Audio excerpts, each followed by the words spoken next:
బంగారంలా ఉండి అన్న చాలాసార్లు అన్నతో కూడా నేను మాట్లాడినా. సో అన్న ఇంకేమైనా చెప్పాలని ఉందా అన్న మిస్ అవుతున్నాను? కొంచెం ఎప్పుడు పబ్లిక్ అది కాకుండా మా గురించి కూడా ఆలోచించుంటే బాగుండేదని ఉంది.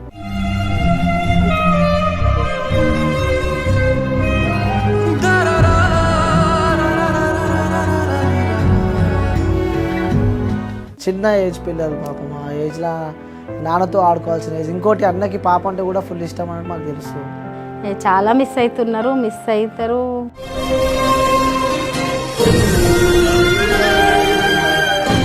అన్న చనిపోయిన తర్వాత కూడా బాబు అన్న షర్ట్ ఇట్లా పెట్టుకొని పైన పడుకోవడం మనం చూస్తున్నాము. ఇప్పటికీ కొన్నిసార్లు షర్టు పెట్టుకొని పడుకుంటాడు, కొన్నిసార్లు. అసలు ఎందుకు అక్క అంత ఎమోషనల్ ఎందుకు అయిపోయారు? ఎందుకంటే పదవి అయిపోతుందని చెప్పి ఎమోషనల్ అయ్యారా, లేకుంటే ఏంది అసలు? లైఫ్లో అది చిన్న విషయం కాదు కదా.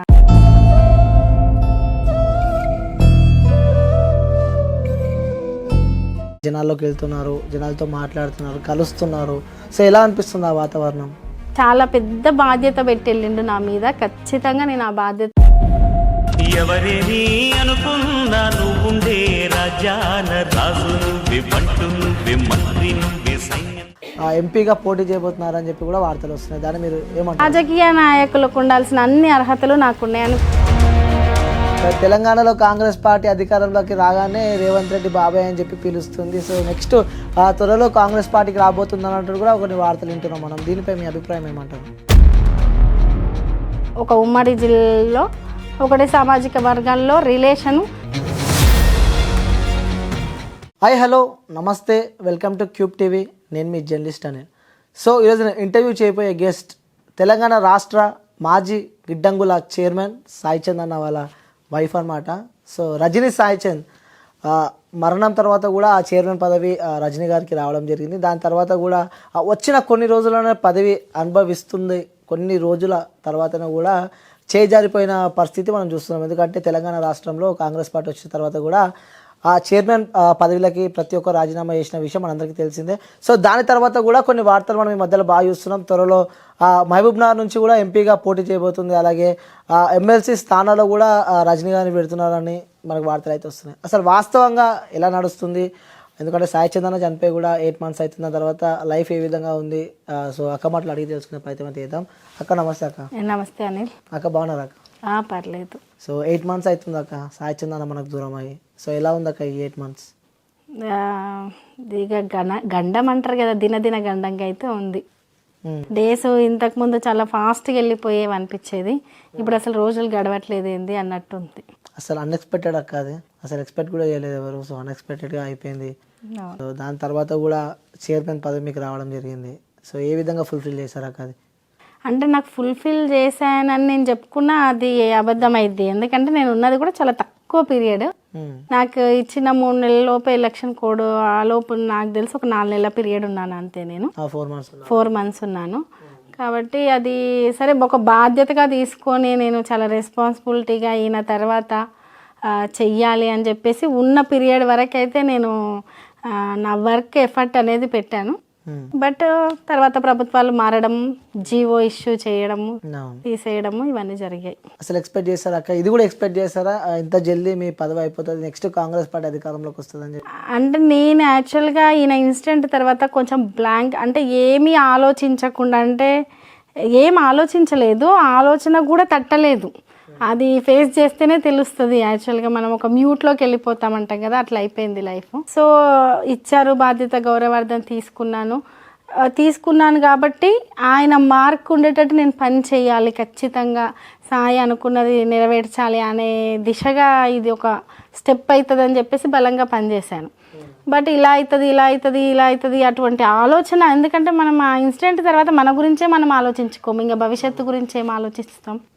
కాబట్టి ఏం ఆలోచించలేదు. ఇలా అవుతుంది అలా అవుతుంది అది అసలు ఎక్స్పెక్ట్ చేయలేదు అంటారు? ఏదే ఎక్స్పెక్ట్ చేయలేదు. అసలు అప్పుడు నేనున్న పరిస్థితుల్లో బతకడము, బయటికి అడుగు పెట్టడం అనేది చాలా కష్టం. ఫస్ట్ బతికితే చాలు, బతికినా అనుకున్నాను. ఎట్లో గట్లా బయటికి అడుగు పెట్టి సాయి అనుకునేది చేసే విధంగా నన్ను నేను తయారు చేసుకోవాలి అనుకున్నాను. అంతవరకు మాత్రమే ఆలోచించాను. సో అలా కొనసాగుతున్న మధ్యలోనే మీకు పదవి అయిపోవడం జరిగిందక్క. సో ఆ రోజు ఏదైతే మీకు అది లాస్ట్ డే ఆ రోజు మీరు వస్తా అని చెప్పినా కూడా అందులో సాయి చంద్ అన్న ఫోటో పట్టుకొని మీరు బయటకు వస్తున్న వీడియో కూడా చాలా వైరల్ అయింది. అసలు ఎందుకు అక్క అంత ఎమోషనల్ ఎందుకు అయిపోయారు? ఎందుకంటే పదవి అయిపోతుందని చెప్పి ఎమోషనల్ అయ్యారా లేకుంటే ఏంది అసలు? అసలు నేను ఉన్న పీరియడే అది ఎమోషనల్. అదేని కాదు, నా లైఫ్లో ఇన్సిడెంట్ అనేది అంటే అది ఎవరికి వాళ్ళు వాళ్ళ లైఫ్లో ఫేస్ చేస్తే కానీ చెప్పలేము. మనకు ఒకటి ఉంటుంది లైఫ్లో, చాలా ఇంపార్టెంట్ పర్సన్, ఇంపార్టెంట్ స్టేజ్ అనేది. సో కాబట్టి అలా జరిగింది. జరిగినాక బతకడమే కష్టం అనుకున్న వాళ్ళు బాధ్యతగా బయటికి వెళ్ళడం అనేది ఎంత కష్టంగా ఉంటుందో అది ఊహించలేం. అటువంటి టైంలో వెళ్ళిన సందర్భంలో కూడా ఈయన గౌరవార్థం ఈయన చేసిన అదే పదవి ఇవ్వడం, నేను ఆ టైంలో ఈయన ఫోటోతో వెళ్ళడము, అక్కడ ఆయన ఫోటోకు నివాళులు అర్పించి నేను ఆ సీట్లో కూర్చోవడం, ఇవన్నీ జరిగినాయి. సరే కొంచెం నాకు ఉన్న ఎమోషనల్ ఫీలింగ్ తోటి సరే ఏదేమైనప్పటికీ జీవో ఇష్యూ చేసినా నేను ఆ ఫోటోని తీసుకొని వద్దాము అనే రీజన్ తోటి ఒక 2 days ఇష్యూ చేసిన తర్వాత ఒక 2-3 days తర్వాత వెళ్ళాను. ఆ లోపు తీయడం అనేది ఇప్పుడు కాదు, ఆ సంఘటన ఎవరికి జరిగినా వాళ్ళకు అంతే బాధ అనిపిస్తుంది, నేను అంతే బాధపడతా. లైఫ్లో అది చిన్న విషయం కాదు కదా, కాబట్టి బాధపడ్డా. ఇక పదవుల గురించి వీటి గురించి నేను ఎప్పుడు ఆలోచించలేదు. పదవి అనేది అందరి దృష్టిలో ఏందో నా దృష్టిలో మాత్రం బాధ్యత, అదొక బరువు బాధ్యత. ఓకే, సో త్వరలో ఒక పెద్ద పదవి అనుభవించబోతున్నారు అని చెప్పి కూడా వార్తలు వస్తున్నాయాక, మహబూబ్నగర్ నుంచి ఎంపీగా కూడా పోటీ చేయబోతున్నారు అని చెప్పి ఫస్ట్ నాకైతే వార్తలు వచ్చినాయి. సో అది మీతో క్లారిటీ చేసుకుందాం అనుకుంటున్నాను, ఎందుకంటే చాలామందికి వార్తలు స్ప్రెడ్ అవుతున్నాయి అనమాట. త్వరలో ఎంపీగా పోటీ చేయబోతున్నారు అని చెప్పి కూడా వార్తలు వస్తున్నాయి. దాన్ని మీరు ఏమంటారు అసలు? ఇప్పుడు ఒక ఎంపీగా టికెట్ ఇవ్వడం అనేది పార్టీ అధిష్టానం, ముఖ్యంగా బీఆర్ఎస్ పార్టీ, కేసీఆర్ గారు కావచ్చు, పార్టీ అధిష్టానం అనేది నిర్ణయించే విషయము. ఇప్పటి వరకు అయితే అటువంటి నిర్ణయం జరిగిందా జరగలేదా అనే సంగతి నాకైతే తెలియదు. అంటే అక్క మీరు ఏమనుకున్నారంటే ఒక మాట చెప్తా, అసలు బీఆర్ఎస్ పార్టీలో ఎంపీ సీట్లు అడిగేటోళ్ళు కూడా లేరని వార్తలు వినిపిస్తున్నాయి మాకు. ఎందుకంటే ఓడిపోయిన మళ్ళీ నించుంటే కూడా మేము ఓడిపోతామని చెప్పి భయపడి అసలు ఆ ఎంపీ సీట్లలో పోటీ చేయాలంటేనే భయపడుతున్నారు అంట కదా బీఆర్ఎస్ వాళ్ళు. ఇప్పుడు అటువంటప్పుడు ఇంతకు ముందు వేరే పార్టీలు ఉన్నాయి కదా మన రాష్ట్రంలో, ఇంతకు ముందు 10 సంవత్సరాల పాటు అధికారం లేని పార్టీలలో ఎవరు ఎంపీలు నిలబడలేదా? సహజంగా సరే ఇప్పుడు కాంగ్రెస్ ప్రభుత్వం అధికారంలోకి వచ్చింది, మరి ఇంతకుముందు అధికారంలో లేదు. వేరే పార్టీలు కూడా ఇంతకుముందు అధికారంలో లేకుండా ఉన్న వేరే రాష్ట్రాల్లో పార్టీలు కూడా ఉన్నాయి. అట్లా ఉండదు. ఒక పార్టీకి వచ్చినప్పుడు పార్టీ 10 ఏళ్ల పాటు చాలా సమర్థంగా పనిచేసిన పార్టీ ఏం టీఆర్ఎస్ పార్టీ అంటే అదేం చిన్న పార్టీ కాదు. ఈరోజు ఆ పార్టీని ఏదో చేద్దామనో లేకపోతే ఇప్పుడు ఉన్న దాంట్లో రాజకీయంగా ఏదో ఒకటి డిమోరలైజ్ చేసేటట్టు ఒక విమర్శ చేద్దామని చెప్పి మాట్లాడుకునే మాటలు తప్పితే పోటీ చేయడానికి వెనక ముందు కాదు, పోటీ పడుతుంటారు. ఓకే, అది ఏ పార్టీకైనా పడుతుంటారు, బీఆర్ఎస్ పార్టీకి ఇంకా ఎక్కువ పడుతుంటారు. ఓకే, సో మరి మీకు ఎంపీ టికెట్ ఇస్తే అక్కడ నుంచి పోటీ చేస్తారా? ఖచ్చితంగా చేస్తాము. ఏం అర్హతలు ఉన్నాయంటే ఏం చెప్తారా అక్కడ నుంచి? రాజకీయ నాయకులకు ఉండాల్సిన అన్ని అర్హతలు నాకున్నాయని పోటీ చెప్తాను. అంటే రాజకీయ అనుభవం లేదు కదా? అనుభవం అనేది చేసిన తర్వాత వచ్చేది. మొదటి అడుగులో ఎవరికి అనుభవం ఉండదు, ఎందుకంటే 4 నెలలు చేసిరు మీరు. మొదటి అడుగులో జ్ఞానం ఉండాలి, చెయ్యాలి అనే తపన ఉండాలి, ప్రజా పరిస్థితులను తెలుసుకునే అవగాహన ఉండాలి, తెలుసుకొని ఎలా చెయ్యాలి అనేది ఆ టైపుగా ఉండాలి తప్ప అనుభవం వచ్చిన తర్వాతనే చేస్తానంటే జీవితంలో ఏది అనుభవం ఉండదు. మొదటి అడుగు అనేది మనం తెలుసుకొని ప్రారంభించాలి. ఆ ప్రారంభించినప్పుడు అనుభవం అదే వస్తుంది. ఖచ్చితంగా రాజకీయాల పట్ల నాకున్న అవగాహన నాకుంది. ఓకే, సరే మీరు ఎంపీగా టికెట్ ఇచ్చింది బీఆర్ఎస్ పార్టీ, మీకు ప్రజలు మీకు ఓటేయాలంటే ఎందుకు ఓటేయాలంటే ఏం చెప్తున్నారు ప్రజలకి? మిగతా నాయకులు నిలబడ్డప్పుడు లేకపోతే మిగతా పార్టీలు టికెట్ ఇచ్చినప్పుడు వాళ్ళు ఏ అర్హతలతో వేస్తున్నారో దానికంటే భిన్నమైన ప్రజాకోణంలో ఆలోచించే అన్ని అర్హతలు నాకున్నాయి కాబట్టి వేయాలి. ఒకటి, బీఆర్ఎస్ పార్టీ ఏ రకంగా పనిచేసిందో ప్రజలకు తెలుసు. తెలంగాణ హక్కుల గురించి, తెలంగాణ ప్రాంత అవసరాల గురించి కేంద్రంలో లేకపోతే పార్లమెంట్లో అత్యధికంగా తెలంగాణ రాష్ట్రం ఏర్పడక ముందు కూడా ప్రశ్నించింది, తెలంగాణ రాష్ట్రం ఏర్పడిన తర్వాత ప్రశ్నించింది బీఆర్ఎస్ పార్టీ. ఒకటి. రెండవది, నాకున్న అంటే మహబూబ్ నగర్ ప్రాంత పరిస్థితి లేనిది, మహబూబ్ నగర్ ప్రాంతంలో వలసలేంది, కరువు లేనిది, పాలేర్ల పరిస్థితి లేనిది, అక్కడ పంట పరిస్థితి ఏంది, అన్ని విషయాల గురించి పూర్తి అవగాహన ఉన్న కుటుంబ నేపథ్యం మాది. వాటి గురించి మాట్లాడినము, పాడినము, అనుభవించినము, తిరిగినము, కష్ట నష్టాలను తెలుసుకున్నాం. తదనంతరం ఇలా కాదు, ఇలా అయితే బాగుండు, పాలమూరు నీటి కష్టాలు పోవాలి, ఇలా అనేక సంఘటనలు, ప్రతి సంఘటనలో ఇన్వాల్వ్ అయిన కుటుంబము, వాటి గురించి తెలుసు, అనుభవించినాం. ప్రజలకు మంచి చేయాలనే తపన, వాటి మీద అవగాహన పూర్తి స్థాయిలో ఉంది. సరే, పాలమూరు అంటున్నారు కాబట్టి పాలమూరు వలసరు అది ఇంకా కొనసాగుతూనే ఉన్నాయి. తెలంగాణ వచ్చిన 10 సంవత్సరాల తర్వాత కూడా ఇంకా వలసలు ఆగుతలేవు అని చెప్పి కూడా అంటున్నారు. మరి ఇప్పుడు అనిల్ మనం వెళ్దాము, మీరు తీసుకురండి నిర్దిష్టంగా ఇంతకు ముందు పరిస్థితులు ఏంటి, ఇప్పటి పరిస్థితులు ఏంటి తీసుకురండి. పూర్తి స్థాయిలో 100% రిజల్ట్ ఇంత ఉంది, 10 సంవత్సరాల్లో ఇంత ఇచ్చాము అంతే రిజల్ట్ ఉందని నేను చెప్పట్లేదు. కానీ ఒక 60 సంవత్సరాల పాటు ఎవరు చెయ్యండి, 10 సంవత్సరాల పాటు మాత్రం బీఆర్ఎస్ ప్రభుత్వం చేసిందని చెప్పడానికి బలంగా నేను చెప్పగలుగుతా. ఎందుకంటే ఈరోజు పాలమూరు జిల్లాలోనే కాదు తెలంగాణ వ్యాప్తంగా, నేను అదే గోదాములకు సంబంధించిన వేర్ హౌసింగ్ కార్పొరేషన్లో వర్క్ చేశాను కదా, ఒక 40 లక్షల మెట్రిక్ టన్నులు పండే ధాన్యము ఈరోజు 300 లక్షల మెట్రిక్ టన్నులు పండింది అంటే ఎటువంటి అందించకుండా ఎటువంటిది ఏది చేయకుండా ఎలా పండుతుంది? ఒకటి. రెండవది, బొంబాయికి వలసలు వెళ్ళే పరిస్థితి చాలా భయంకరంగా ఉండే పాలమూరులో. ఇప్పుడు మీరు వెళ్ళి చూడండి పరిస్థితులు ఎంతవరకు మారినాయి. 60 ఏళ్ల నుంచి ఎంత మారలేదు, ఈ 10 ఏళ్లలో ఎంత మారినాయి అనేది వెళ్ళి మనం చూస్తే ప్రతి ఒక్కరికి అర్థమవుతుంది. అంతెందుకు ప్రాక్టికల్గా మేము తండాలలో చాలామంది బొంబాయికి గుంపులు కట్టి తీసుకొని పోతే ఎప్పుడో నెలకొకసారి వాళ్ళ కుటుంబాలు ఫోన్ చేస్తే ఆ ఫోన్ కోసము ఊరికొక్క ఫోన్ ఉంటే ఆ వాకిట్లల్లో గుంపులుగా ఎదురు చూసిన సంఘటనలు ఎన్నో చూసినాం. ఈరోజు వెళ్దాం అదే తండాలను గ్రామ పంచాయతీలుగా మార్చి గుడుంబా కేంద్రాలు లేకుండా చేసి, అంటే మార్పు చూడలేదనేది కాదు, జరిగింది. కానీ 100% అంటే ఇంకా 100% రిజల్ట్ ఇవ్వడానికి కాలం పడుతుంది. 10 ఏళ్ల కాలంలో ఇవ్వాల్సినంత చేయాల్సినంత చేసాము, ఇంకా ఇచ్చుంటే చేసేవాళ్ళము, చేస్తాం భవిష్యత్తులో. ప్రజలు ఎందుకు మార్పే జరగలేదు, అందుకే ఆ కాంగ్రెస్ పార్టీతోనే మార్పు సాధ్యం అని చెప్పి కూడా కాంగ్రెస్ పార్టీని గెలిపించడం మనం చూస్తున్నాం. అంటే ప్రజలకు అర్థం కాలేదంటారా? ఇప్పుడు ఒక 10 సంవత్సరాల కాలం పాటు ఒక పార్టీ పనిచేసిన తర్వాత సరే ఇంకొక పార్టీ నుంచి వచ్చిన వాగ్దానాలు కావచ్చు, హామీలు కావచ్చు, లేదు ఈ పార్టీ పనిచేసిన విధానం చెప్పే తీరుగా ఈ విధంగా చేశాము, ఇది పరిస్థితి అని చూపించుకోకపోవడమో చెప్పకపోవడమో కావచ్చు. మొన్న ఏ జరుగున్నాయో లోపాలు అందరికీ తెలుసు. కామన్గా సన్నాహక సమావేశాలు పెడుతున్నారు, గ్రామాల్లో వెళ్తున్నారు. రాష్ట్రంలోనే కాదు ఇతర రాష్ట్రాల్లో కూడా ఒక 10 సంవత్సరాల పాలన తర్వాత చూద్దాం వేరే పాలనలు కూడా అని ఆలోచించింది. రాజకీయంగా ప్రజలు ఆ రకంగా ఆలోచించిన తీరు అనేది మనకు తెలుసు. బహుశా అది కావచ్చు, చిన్న లోపాలు కూడా ఉండొచ్చు. నేను లోపాలు ఉండవు లేవు 100% పర్ఫెక్ట్ అనట్లేదు.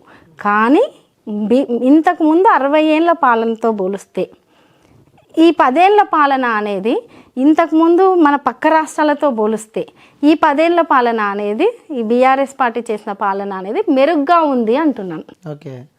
సో ఒక గతంలో కూడా ఎమ్మెల్సీ పదవి సాయి చందన్నకు దగ్గర దాకా వచ్చింది, బీఫామ్ కూడా కన్ఫర్మ్ అయిపోయింది.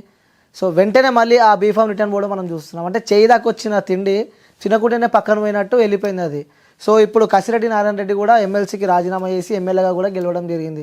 సో మళ్ళీ ఆ 10లో మిమ్మల్ని చూడవచ్చా? ఎందుకంటే సాయి చందన్న ఆశ కూడా అనుకోవచ్చు అది. ఎందుకంటే ఎమ్మెల్సీ పదవి వస్తుందంటే ఎవరు ఎదుర్కోరు. ఎందుకంటే తను ఆ ఉన్నన్ని రోజులు పార్టీ కోసం కష్టపడ్డాడు, తన గొంతుతో రాష్ట్ర స్థాయి మొత్తం ఎక్కడ పోయినా సాయి చందన్నకి అభిమానులు చాలామంది ఉన్నారు. సో అలాంటి మళ్ళీ ఎమ్మెల్సీ పదవి మీకు వస్తుంది అనుకోవచ్చా? ఇప్పుడు ఎంపీ విషయంలో కావచ్చు, ఎమ్మెల్సీ విషయంలో కావచ్చు, సరే మహబూబ్ నగర్ జిల్లాలో రేపు జరగబోయే ఎటువంటి ఎలక్షన్లో అయినా సరే పార్టీ నిర్ణయిస్తే ఖచ్చితంగా నేను ఉండి బలంగా కొట్లాడతాను. ఆ దిశగా కూడా పార్టీ ఆలోచిస్తే కూడా నేను, ఎందుకంటే సాయి ఆశయం అదే, సాయికి కూడా దానికోసం అంటే నాకంటూ నేను ప్రజాక్షేత్రంలో కొట్లాడాలంటే ఓన్లీ పాట మాత్రమే కాదు, పాట కాకుండా ఇంకా అధికారికంగా లేదంటే ఏదైనా బలంగా నేను ప్రజల్లో ఉండగలిగితే కనుక ఇంకా మెరుగ్గా పనిచేయగలుగుతా అనే దాంతో నిరంతరంగా తెలంగాణ ఉద్యమ సమయం నుంచి నేటి వరకు నిరంతరం కొట్లాడిన సందర్భం ఉంది. ఆయన అనుకున్నది చేయకుండా ఇలా జరిగింది, అది చెయ్యాలనే నేను బయటికి అడుగుపెట్టాను. కాబట్టి పార్టీ టికెట్ ఇస్తే ఖచ్చితంగా ఉండి కొట్లాడతాను. గెలుపు దిశగా కూడా నా ప్రయత్నం 100% చేస్తాను. పార్టీ కూడా నాకు సహకరిస్తుంది అనుకుంటున్నాను. అక్క ఇంకోటి, రాష్ట్ర ముఖ్యమంత్రి రేవంత్ రెడ్డి గారు కూడా మీకు వరుసకి బాబాయ్ అవుతాడని చెప్పి మీ నోటితోనే నేను విన్నా. సో మరి ఇన్ని రోజులు రేవంత్ రెడ్డి గారు గుర్తు రాలేదు. సో తెలంగాణలో కాంగ్రెస్ పార్టీ అధికారంలోకి రాగానే రేవంత్ రెడ్డి బాబాయ్ అని చెప్పి పిలుస్తుంది. సో నెక్స్ట్ త్వరలో కాంగ్రెస్ పార్టీకి రాబోతుంది అన్నట్టు కూడా కొన్ని వార్తలు వింటున్నాం మనం. దీనిపై మీ అభిప్రాయం ఏమంటారు?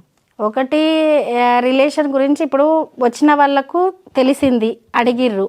ఏ మీడియా ఛానల్ వాళ్ళైనా, వాళ్ళు ఏదన్నా జర్నలిస్టులు అయినా వాళ్ళు ఏదన్నా అడిగితే పబ్లిక్లో కావచ్చు, లేకపోతే ఒక పొలిటికల్ లీడర్గా బయటికి అడుగు పెడుతున్న సందర్భంలో వాళ్ళు అడిగే ప్రతిదానికి సమాధానం చెప్పాల్సిన బాధ్యత మా మీద ఉంటుంది కాబట్టి చెప్పిన.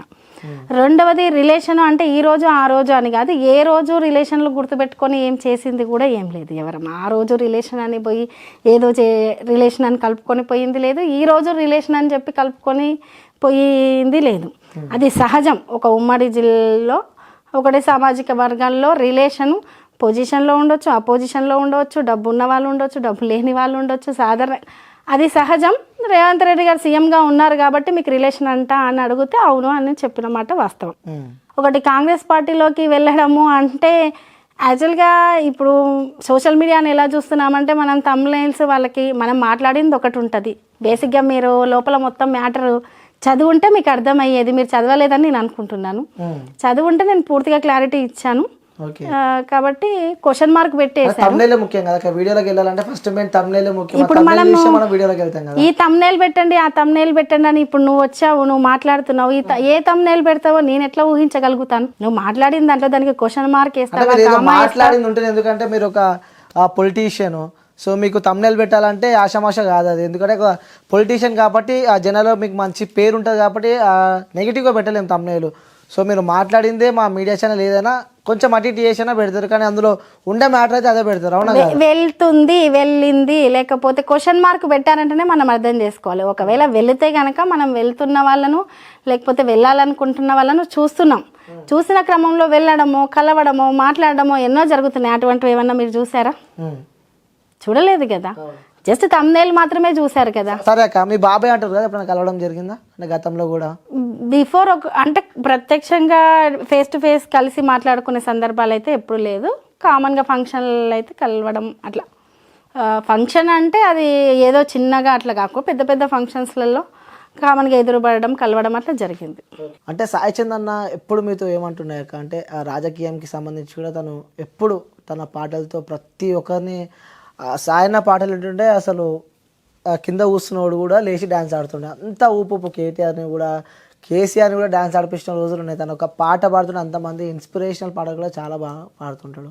సో ఎప్పుడు మీతో ఏమంటుండేవాడు అంటే బయట ఉన్న సమస్యల గురించి మాట్లాడుతుండే. తెలంగాణ ఉద్యమ సందర్భం వరకు ఏంటంటే తెలంగాణ ఎందుకు అవసరము, ఏంటి, తెలంగాణ వస్తే ఏం జరుగుద్ది, ఏ రకంగా మనం అణచివేతకో లేకపోతే ఆత్మగౌరవం అన్ని రకాలుగా మనం అనుకుంటున్న నీళ్ళు నిధులు నియామకాలు ఇటువంటివన్నీ ఉన్నాయి కదా, భాష యాస మన పండుగలు అట్లా ఎటువంటి అవమానాలు జరిగినాయి అంటే ఎటువంటి గౌరవం దక్కకుండా పోయింది కావచ్చు, రాజకీయంగా కూడా మన వాళ్ళు ఎలా ఎదగకుండా పోయారు, సినిమా ఇండస్ట్రీ అట్లా అన్ని విషయాలు తెలంగాణ ఉద్యమ సందర్భంలో షేర్ చేసుకునేవాడు. తదనంతరం ఏంటంటే రాజకీయంగా నేను కూడా ఇది కావాలి, ఖచ్చితంగా అసెంబ్లీలోకి అడుగు పెట్టాలి, అలా అడుగు పెట్టాలి. అసెంబ్లీ అంటే చట్టసభ అని చెప్పేవాడు, అసెంబ్లీయా లేదంటే లెజిస్లేటివ్ కౌన్సిల్ ఇట్లా అనేం లేదు, చట్టసభలకు అడుగు పెట్టాలి అని మాత్రం. నన్ను అంటే నాలో సింగరే కాదు, కామన్గా అయితే సహజంగా సింగర్ అయితే వేరే పాటలు ఇంకోటి అట్లా అన్ని రకాలుగా ఉంటుంది.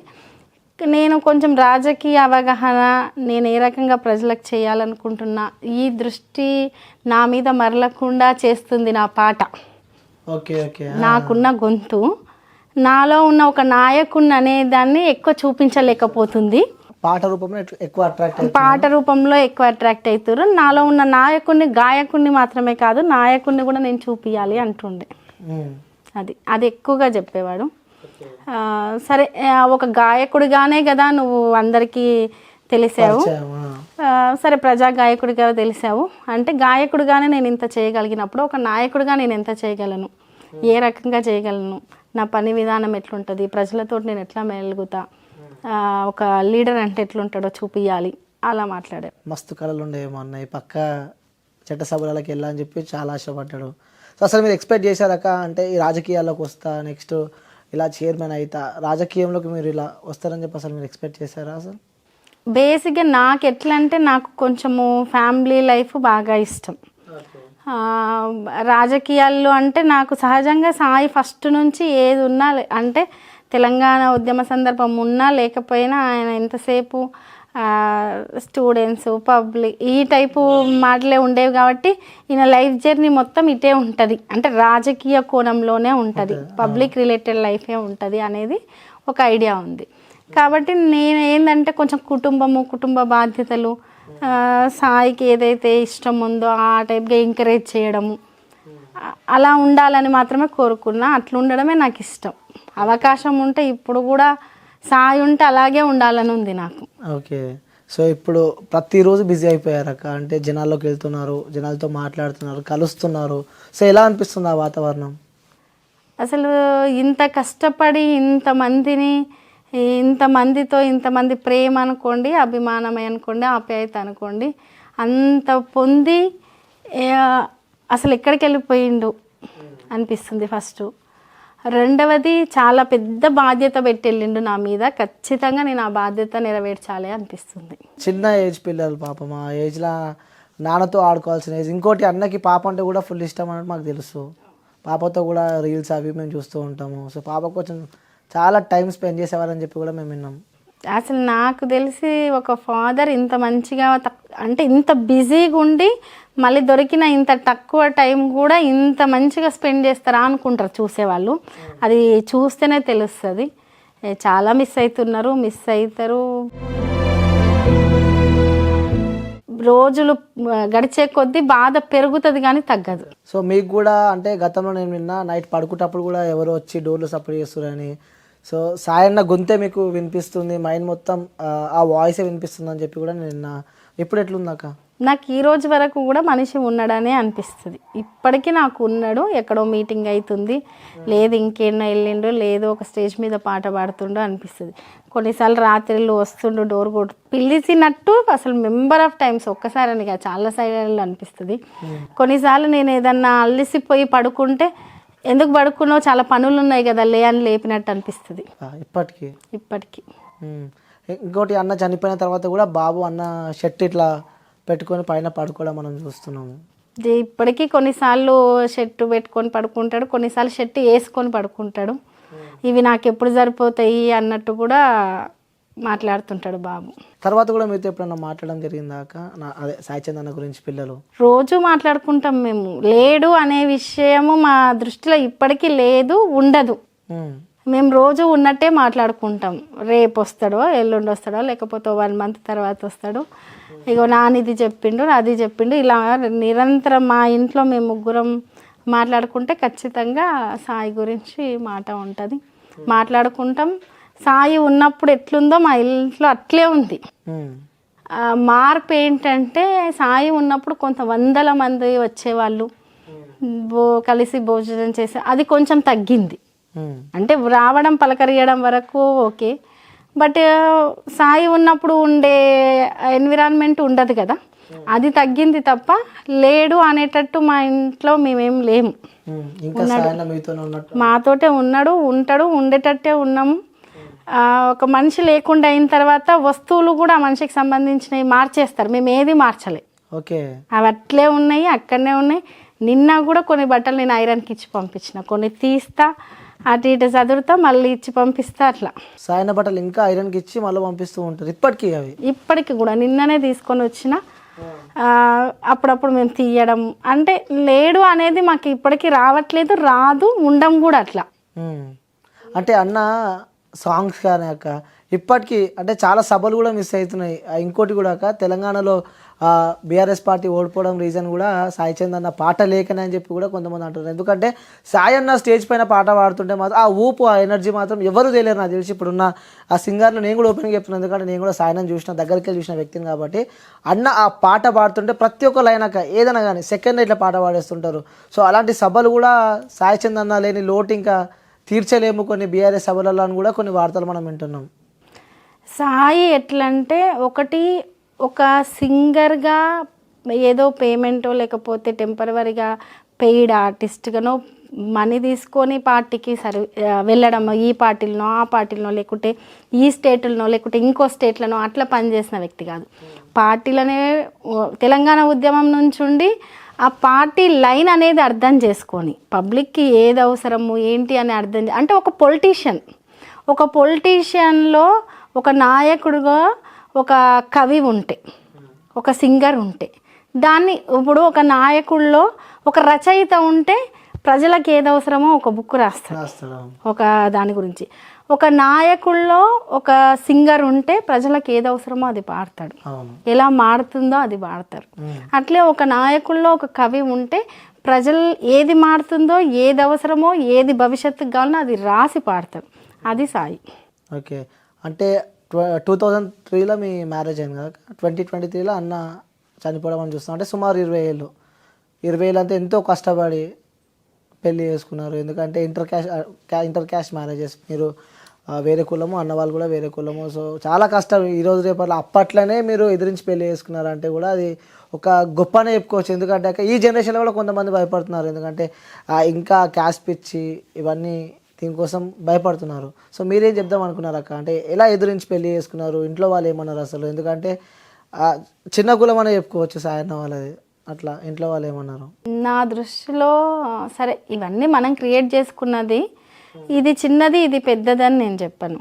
అసలు అది చిన్నది పెద్దది అనేది లేదు, ఒకటి. రెండవది ఇంట్లో అంటే సరే నేను సాయి ఎప్పుడు కానీ ఏముంటుందంటే ఫస్ట్ ఆఫ్ ఆల్ పేరెంట్స్కు మనం చిన్న ఏజ్ తెలియని తత్వము, వీళ్ళేదో తప్పటడుగులు వేస్తారు అనే ఆలోచన ఉంటుంది. లేదు, మన ఆలోచన చాలా గొప్పది, మనం మంచిగా బతుకుతాము అంటే నేను లగ్జరీలు అంటలేను, అన్యోన్యంగా ఒకరినొకరు అర్థం చేసుకొని బతుకుతాము.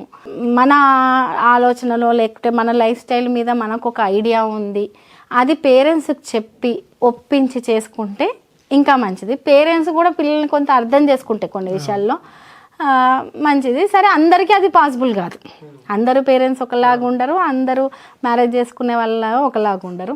మా విషయంలో మాత్రం మేము ఒప్పించడంలో మేము సక్సెస్ అయినాం, ఒప్పించగలిగినాం, కన్విన్స్ చేయగలిగినాం. సరే, జరిగే వరకు కొంచెం భయంగానే ఉండే. ఇప్పుడు పెళ్ళి జరిగే వరకు కూడా ఆగిపోతుందా ఇప్పుడు అన్నంత భయంగానే ఉండే.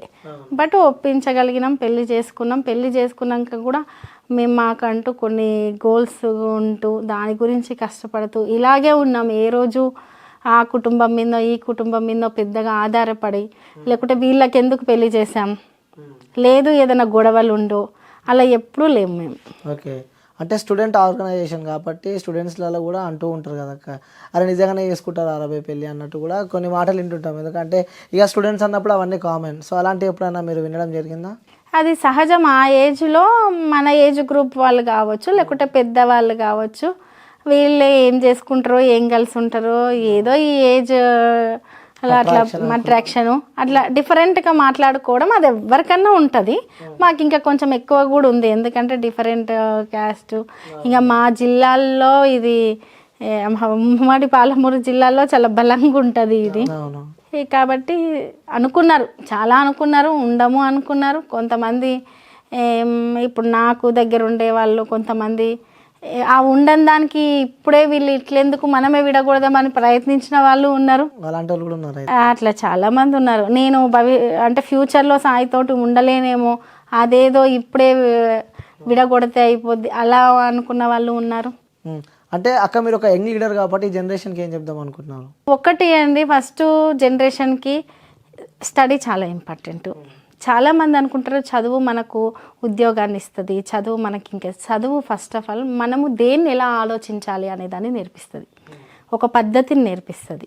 కాబట్టి స్టడీ ఇంపార్టెంట్. రెండవది, యంగ్ జనరేషన్ టెంపరవరీగా ఇప్పటిదిప్పుడు నిర్ణయాలు తీసుకొని ఇప్పటిదిప్పుడే ఏదైనా మనం ఇప్పుడు అది చూసినామంటే అది ఇప్పుడే కావాలి. అలా ఎప్పుడు కానీ మనిషికి ఒకటి సాధించాలంటే ఫస్ట్ ఓపిక ఉండాలి. రెండవది, ఓపికగా ప్రయాణించే క్రమంలో డైవర్ట్ అవుతారు. ఈ జనరేషన్ 4 రోజులు ప్రయాణిస్తారు, అటు వెళ్ళిపోతారు. కాబట్టి ఒక పని పెట్టుకొని మనం ప్రయత్నించే క్రమంలో డైవర్ట్ అయితే కూడా మనం దాన్ని సక్సెస్ కాలేము. అలా చాలా ఉన్నాయి ఈ జనరేషన్ వాళ్ళకి చెప్పాలంటే, చాలా ఉన్నాయి. తర్వాత ఇప్పుడు waste of the time, waste of the money, అంటే చాలా వేస్ట్ చేసేస్తున్నాం మనం అన్నిటిని. ఒకప్పుడు మా అమ్మ వాళ్ళ జనరేషన్ కాబట్టి, మా జనరేషన్ అది వస్తువు అయినా సరే, ఫుడ్ అయినా సరే, లేదు మనీ అయినా సరే, ఈవెన్ రిలేషన్షిప్ అయినా సరే చాలా జాగ్రత్తగా ఉండేవాళ్ళం. ఈవెన్ మాటలైనా సరే చాలా పొదుపుగా పద్ధతిగా మాట్లాడేవాళ్ళం. పొదుపుగా అంటే పద్ధతిగా. కాబట్టి వస్తువులకు ఇచ్చే విలువ వస్తువులకు, మనుషులకు ఇచ్చే విలువ మనుషులకి, మాటకి ఇచ్చే విలువ మాటకి, అలా ఉండేది. ఇప్పుడు అవన్నీ దారి తప్పుతున్నాయి అనిపిస్తుంది. ఓకే అక్క, ఇంకోటి మనం ఇన్స్టాలో రీల్స్ చూస్తుంటే కూడా మీ రీల్ ఒకటి ఇంకా వైరల్ అయింది. అంటే మీరు డ్యాన్స్ చేస్తున్న వీడియో కూడా చాలా వైరల్ అయింది. అంటే మీరు డ్యాన్స్ చేస్తుంటే సాయన్న పాట పాడుతుంది, పక్కన గోరెంటెంకన్న కూడా ఉన్న వీడియో మనం చూసినాం అనమాట. అంటే మీరు చాలా మంచి డాన్సర్ అన్నట్టు మాకు అర్థమైపోతుంది ఆ డ్యాన్స్ చూస్తుంటే. సో మీరు డాన్సరేనాక? నేను ఎక్కువగా క్లాసికల్ డ్యాన్స్, నేను క్లాసికల్ డ్యాన్స్ నేర్చుకున్నాను, డిప్లొమా కంప్లీట్ చేశాను. క్లాసికల్ డ్యాన్స్ చేసేదాన్ని. అయితే సరే స్టూడెంట్ ఆర్గనైజేషన్లో ఉన్నప్పుడు అక్కడ కూడా స్టూడెంట్ ఆర్గనైజేషన్లో సాయి పాటలు పాడుతుంటే డ్యాన్స్ చేసిన సందర్భాలు ఉన్నాయి. కొన్ని సెమీ క్లాసికల్గా కావచ్చు, లేదు ప్రజల పాటలు అనుకోండి, ప్రజల పాటలకు కానీ చేసిన సందర్భాలు తక్కువే కానీ ఉన్నాయి. కానీ ఆ రోజు సందర్భం మాత్రం అరుణోదయ రామారావు అంటే సాయికి చాలా ఇష్టము. అన్న కూడా చనిపోయారు, హార్ట్ అటాక్ వచ్చి చనిపోయారు. ఆ అన్నకు సంబంధించిన సంస్మరణ సభ పెట్టారు. సాయి ఒక పాట అన్న మీద రాశాడు, పాడాడు. పాడిన తర్వాత లాస్ట్కు ఆ పాట విని నేను, అంటే మేమిద్దరము స్టూడెంట్గా ఉన్నప్పటి నుంచి కూడా అన్న కామన్గా తమాషాకి మాతో మంచిగా మాట్లాడడము, ఇట్లా కామెంట్ చేయడము, సాయిని ఎక్కడ పెళ్లి చేసుకుంటావు అట్లా మాట్లాడడము, లేదు మీరిద్దరు మంచిగా సెట్ ఇలా మాట్లాడుతూ మమ్మల్ని కొంచెం ఇంటి కుటుంబ సభ్యులాగా కలుపుకుపోయేవాడు. చాలా మంచి వాయిస్ అన్న, చాలా అద్భుతంగా పాటలు పాడేవాళ్ళు. సాయికి చాలా ఇష్టం. సో ఆ అన్న మీద పాట రాసేటప్పుడు ఆటోమేటిక్గా నాకు ఆ పాటను చూస్తే దానికి ఏదైనా కొరియోగ్రఫీ చేయాలి అనిపించింది. అట్లా నేను ఏదో ఇంట్లో చిన్న చిన్న స్టెప్లు చేస్తుంటే సాయి ఉండి నువ్వు వేదిక మీద చెయ్యి ఇదే పాటకి అని అన్నాడు. అట్లా చేశాను, అదొక సందర్భం. సో అన్నతో మెమొరబుల్ మూమెంట్ అంటే ఏది ఉందాక? ఒక్కటి అని చెప్పలేను, వందలు ఉన్నాయి. యాక్చువల్గా ప్రాక్టికల్గా లైఫ్ ఫేస్ చేస్తే తెలుస్తుంది. చాలా ఉన్నాయి, 1, 2 అని చెప్పలే, చిన్న చిన్న సంతోషాలే. ఏదన్నా చిన్నది అనుకున్నప్పుడు లైఫ్లో ఇది అవుతుందా అనుకున్నప్పుడు ఫస్ట్ సాయి నేను పాట పాడతా అని చెప్పేసి బస్ ఛార్జ్ పెట్టుకొని రికార్డింగ్ స్టూడియోకి పోయి పాట పాడి వచ్చి పాట వినిపించిండు. అది కూడా మెమరబుల్ సంఘటనే. ఫస్ట్ కాలేజీలో ఒక 3 సంవత్సరాలు డిగ్రీ కాలేజ్లో చదివిన తర్వాత ఒక 3 గోన సంచుల నిండా ప్రైజులు వచ్చినాయి సాయికి. ఓకే. కాలేజీ యాన్యువల్ డేకి వెళ్ళి best hero of the award తీసుకున్నాడు. ఆ రోజు ఒక సంతోషమే. ఇంట్లో మ్యారేజ్ ఒప్పుకోరు, ఎట్లా డిస్టర్బెన్స్ అవుతుందో లేదు, సినిమాలలాగా పరిగెత్తి ఎట్లెట్లా అయిపోతాయో చేజింగ్లు ఇవన్నీ అనుకున్నాము, ఒప్పుకున్నారు, అదే ఒక సంతోషమే. అట్లా ప్రతి తెలంగాణ వచ్చిన రోజు ఇంకా విపరీతమైన, నాకు తెలిసి సాయి ఇంకా తెలియకుండానే కళ్ళ వాటర్ నిజంగానే వచ్చిందా, ఇది కలనా నిజమా, అట్లా అదొక సంతోషమే. అంటే ఏదైనా లైఫ్లో ఒకటి చేద్దామని అడిగేసినప్పుడు అది కష్టంగానే అయినా కూడా సక్సెస్ అయినప్పుడు సంతోషమే కదా. అట్లా చాలా ఉన్నాయి.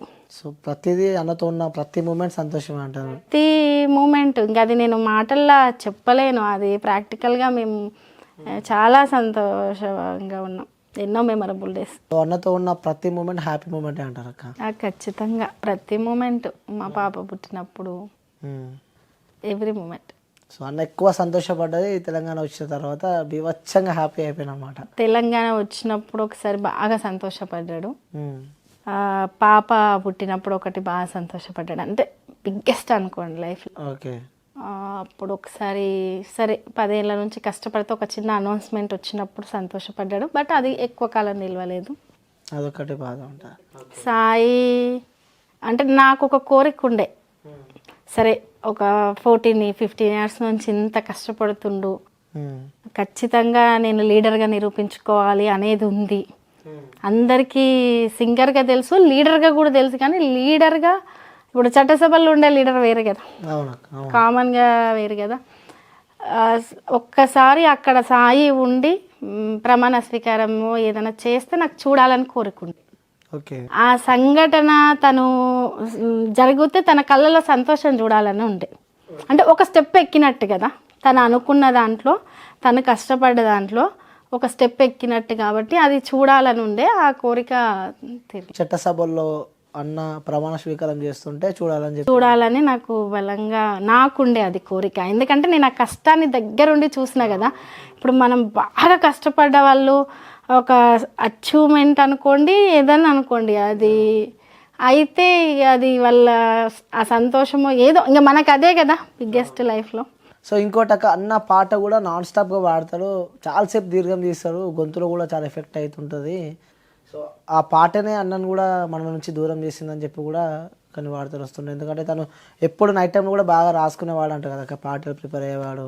అది యాక్చువల్గా ప్రిపేర్ అవ్వడం ఏం లేదు. సాయిది ఎంతసేపు ఎట్లుంటుండే అంటే, ఇప్పుడు నువ్వు ఆ మీటింగ్కి వెళ్తున్నావంటే ఆ జనాలను చూస్తే అది మీటింగ్ ఏం సందర్భమో అది ఇమీడియట్గా పాట కట్టి పాడేస్తాడు. వెళ్తూ కార్లోనే అలవోకగా రాసుకుంటూ పాడతాడు. పెద్దగా గంటలు గంటలు ఉండి ఇంత ఇట్లా రాయాలి ఈ పదం, ఎప్పుడో ఒక్కసారి బాగా కొన్ని ఉంటాయి కాన్సెప్ట్ బేస్డ్గా ఇట్లా రాయాలి అని ఎక్కువ అది అనుకున్నప్పుడు అట్లా ఆలోచిస్తాడు. కానీ కరెక్టే, పాట అలవోకగా పాడింది అని కాదు, ఫుడ్ నిద్ర వర్క్ అయి ఉండొచ్చు. దానికి వర్క్ కూడా 3 hours 2 hours నాన్ స్టాప్గా పాడడం జర్నీలో. తర్వాత కోవిడ్ వచ్చింది. కోవిడ్ తర్వాత కూడా ఇప్పుడు కోవిడ్ మనకేంది లంగ్స్కి ఎఫెక్ట్, సాంగ్స్ పాడడం కూడా బ్రీతింగ్ లంగ్స్ ఇదే.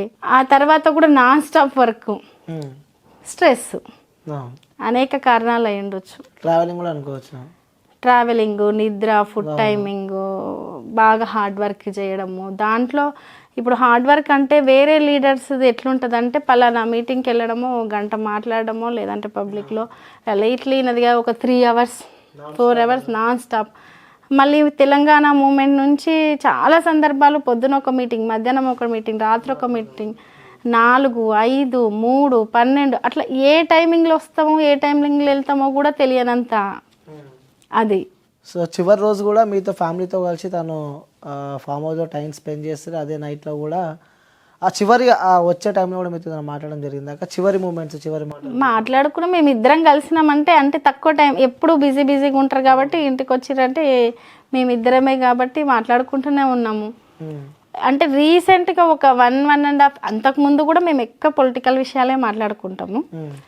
ఫ్యామిలీ అంటే ఇంకా నేను ఫ్యామిలీని నేను కొంచెం మెయింటైన్ చేస్తా, చూసుకుంటాను ఎక్కువగా. ఈయనతో పోలిస్తే ఈయన బిజీగా ఉంటారు కాబట్టి, మేము ఇద్దరు పిల్లలమే కాబట్టి మాకు పెద్దగా ఫ్యామిలీలో వేరే పెద్ద ప్రాబ్లమ్స్, ఇప్పుడు మా అత్తగారు లేరు, ఏదో పెద్ద బర్డెన్స్ మేము ఇది అది అని పెద్దగా రిస్కులు పెట్టుకున్నది కూడా ఏం లేదు. మేము ప్రశాంతంగా ఉన్నాం కాబట్టి ఫ్యామిలీ సైడ్ నుంచి మాకు ఎటువంటి మాట్లాడుకోవడానికి ఎటువంటి విషయాలు లేవు, డిస్టర్బెన్స్ విషయాలు కానీ ఏవి. కాబట్టి ఎక్కువ పొలిటికల్ విషయాలే మాట్లాడుతుండే. ఆ రోజు కూడా పొలిటికల్ విషయాలే మాట్లాడిండు. చివరిగా మాట్లాడిన మాటలు అవేనా? చివరిగా మాట్లాడిన మాటలు ఒక 3 మాటలు ఉన్నాయి. ఫైనల్ మాట ఇలా చిటికేసి, ఈసారి ఎవ్వరూ ఆపలేరు, నేను చట్టసభలో కూర్చుంటున్నా అన్నాడు. వెళ్ళి పడుకున్నాడు. ఓకే. సో అక్క అన్నతో ఉన్న ప్రతి మూమెంట్ హ్యాపీ అని చెప్పారు. సో నేను మీకు చూపిస్తాను అక్క, అన్న ఫోటోనే చూపిస్తాను నేను. సో అన్నతో ఇంకా ఎప్పుడు మీ పక్కనే ఉంటున్నా అని చెప్పారు కదా అక్క. సో అన్నతో ఇంకా చెప్పని విషయాలు అంటే అసలు ఎవరు ఎక్స్పెక్ట్ చేయాలి అన్న చనిపోతారని చెప్పి. సో ఇంకా అన్నను చూస్తూ అన్నతో ఇంకా మీరు చెప్పాలనుకున్న కొన్ని విషయాలు ఏమైనా ఉన్నాయి? ఎందుకంటే చూస్తుంటే బంగారంలా ఉండి అన్న, చాలాసార్లు అన్నతో కూడా నేను మాట్లాడినా. సో అన్న ఇంకేమైనా చెప్పాలని ఉందా అక్క? అన్నని మిస్ అవుతున్నట్టు చాలా చెప్పాలని ఉంది. వస్తే మాత్రము పంపియను, బయటికి పంపియను.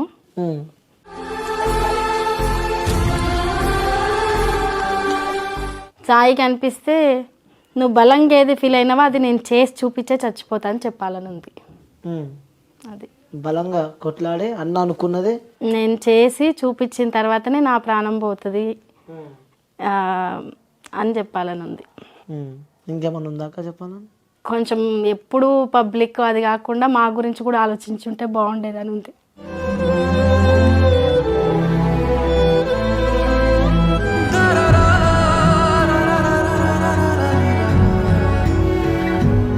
మీరు ఎప్పుడు బాధపడొద్దు అక్క, ఎందుకంటే అన్న పాట రూపంగా కానీ పక్కా మీరు త్వరలో మీరు కూడా చట్టసభలకి వెళ్తారని చెప్పి మనస్ఫూర్తి కోరుతున్నాక. ఎందుకంటే అన్నకు కూడా ఆశ అని చెప్పి, ఎందుకంటే అన్నని అభిమానించే వాళ్ళు కూడా చాలామంది ఉంటారు. నేను అంటే యాక్చువల్గా ఎప్పుడు ఇది అయిపోతే బిజీ అయిపోతుంది, ఇది అయిపోతే అనే వర్డ్సే విన్నా సాయి నోటి నుంచి ఎక్కువ.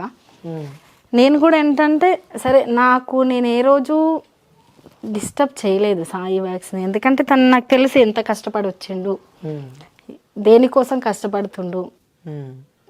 అండ్ సాయి స్టూడెంట్ నుంచి నేను చూసింది కూడా సింగిల్గా ఉండడం ఎప్పుడు చూడలే. అసలు మేము మా లైఫ్లో మేమిద్దరం సింగిల్గా బయటికి వెళ్ళింది కూడా చాలా తక్కువ. మేము వెళ్ళినామంటే మాతో పాటు కనీసం 8 మంది అని ఉంటారు, 10 మంది ఉంటారు ఖచ్చితంగా. కాబట్టి నేను ఎప్పుడు పబ్లిక్ రిలేటెడ్ లైఫ్ తప్ప పర్సనల్ లైఫ్ను సాయి కోరుకోవడము అది నేను చాలా తక్కువ చూసాను. ఓకే. కాబట్టి నేను ఎప్పుడు పబ్లిక్లో అంటే బయటికి వెళ్ళి ఇది చేస్తుంటానో, మీటింగ్కి వెళ్తానో లేదో, మీటింగ్కి వెళ్ళినప్పుడు పరిచయమైన వందల మంది బ్రదర్స్ అనుకోండి, సిస్టర్స్ అనుకోండి వస్తేనో ఇదంతా సాయికి సంతోషాన్ని ఇచ్చేదో అట్లా నేను ఎంకరేజ్ చేస్తూ వచ్చిన. ఏ రోజు అడ్డు చెప్పలే. సహజంగా వైఫ్ వేరేలాగా ఉంటుంది, ఇంటికి రాగానే కొంచెం అంటే బయట ఇది ఇంట్లో ఇదేనా అన్నట్టు మాట్లాడే వాళ్ళు చాలామంది ఉంటారు. అలా ఎప్పుడూ అనుకోలేదు. తనకి ఏది ఇష్టమో ఆ రకంగానే లైఫ్ పబ్లిక్ లైఫ్ ఉండేటట్టే నేను ఎంకరేజ్ చేశాను. ఓకే. సో మీరు మొన్నటిదాకా సాయన్న ఉన్నప్పుడు కూడా పిల్లల్ని ఎప్పుడు మీరే చూసుకునేవాళ్ళు.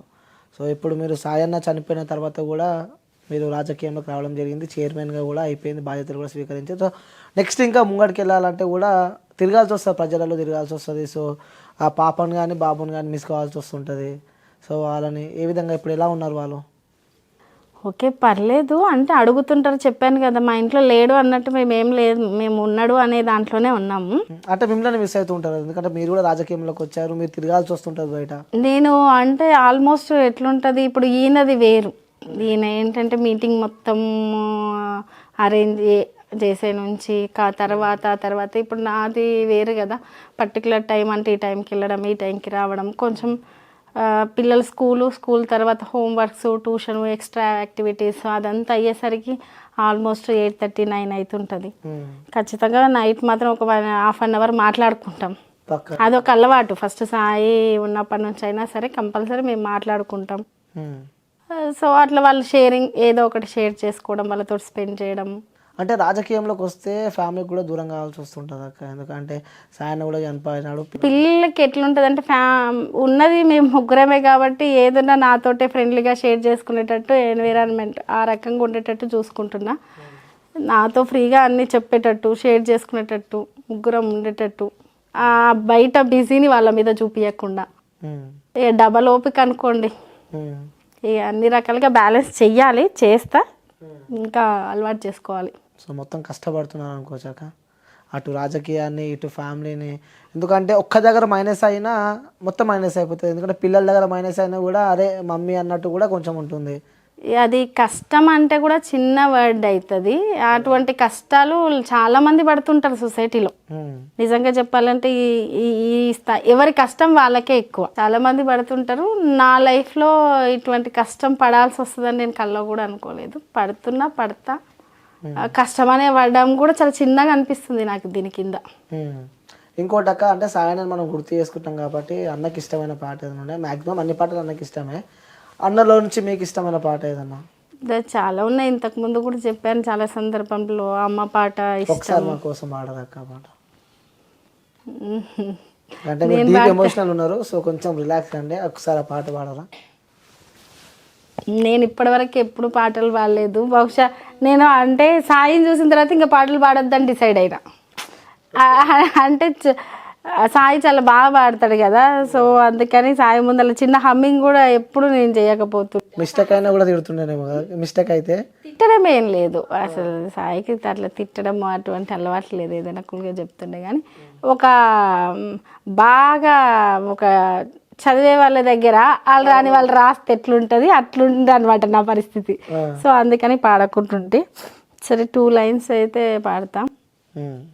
అనురాగాల పల్లవిరా అమ్మ ప్రేమరా, మమతల కోవెల మణిదీపం మాతృమూర్తిరా. మంచి పాడుతున్నారు అక్క, మీ గొంతు కూడా బాగుంది. అయ్యో. సో ఆ పాట అంటే మీకు ఇష్టం అనమాట? అంటే ఆల్మోస్ట్ చాలా పాటలు ఇష్టం. చాలా అంటే యాక్చువల్లీ సాయి వాయిస్లో ఒక మ్యాజిక్ ఉంటుంది. అవతలి వాళ్ళను అంటే సింగర్గా ఉండడం వేరు, వాళ్ళని మనం తొందరగా అట్రాక్ట్ చేస్తుంది ఆ వాయిస్, ఆ మ్యాజిక్ ఉంటుంది. కాబట్టి పాట ఏది పాడినా మంచిగా అనిపించేది. ఓకే అక్క, ఇంకోటి నేను ఓపెన్గా అడుగుదాం అనుకుంటున్నాక, ఇన్స్టాగ్రామ్లో కానీ సోషల్ మీడియా అకౌంట్స్లలో కూడా అర్థమైపోయి ఉండొచ్చు మీకు. మీ వీడియోలు కూడా బాగా వైరల్ అవుతున్నాయి. అంటే ఆ సోషల్ మీడియా మీద ఎక్కువ కాన్సన్ట్రేషన్ పెట్టారేమో, అంటే జనాలను అట్రాక్ట్ చేసుకోవడానికి అని చెప్పి కూడా వస్తున్నాయి వార్తలు. మరి అంటే ఎందుకు ఇంత అవసరమా అన్నట్టు కూడా కొన్ని కామెంట్లు వస్తున్నాయి. దానిపై మీ అభిప్రాయం? సహజంగా ఏంటంటే నేను నిజంగా చెప్పాలంటే నేను ఈ రోజు వరకు టీవీ చాలా తక్కువ చూస్తా, ఫోన్ చాలా తక్కువ, ఫోన్ మాట్లాడడానికి యూజ్ చేయడం తప్పితే నన్ను బిఫోర్ చూస్తే కొంత కోవిడ్ టైంలో ఫోన్ ఎక్కువ యూజ్ చేశాను, అందరికి కొంచెం టైం దొరికింది కాబట్టి అప్పుడు. కానీ ఫోన్ చాలా తక్కువ, ఫోటోలు దిగడం ఇంకా తక్కువ నా లైఫ్లో.